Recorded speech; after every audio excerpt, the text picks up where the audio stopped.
خیر دی که ستا نه یې لرګي وړي دي او زما نه دې اوبو سړي وړي دي او چې به چپوله په جګړو ورتلل رانه یې هغه لیوني وړي دي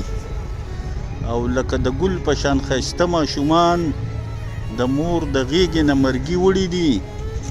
او دې ګړوبي ګړوبي خړو اوبو لکه د غر په شان زلمي وړي دي او څه صندوقونه د کټونو سره څه میخکي او څه بنګړي وړي دي او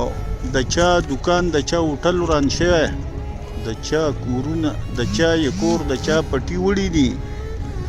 د چا دوکان د چا هوټل وران شوی د چا یې کور د چا پټي وړي دي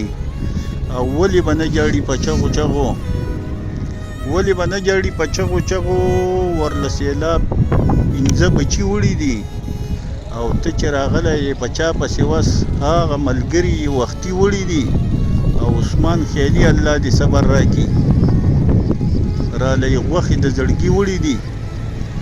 ګرانو مینهوالو دا مې ستاسو سره خپل یو څو شعرونه شیر کړل خو د دې سیلاب زده خلکو د څه نه څه امداد وکړئ د چا که منډه تړله وس کېږي د چا که د پیسو کېږي ډېره غټه مهرباني به او د سیند د غاړې نه ځان ساتئ ډېره مهرباني او ډېره مننه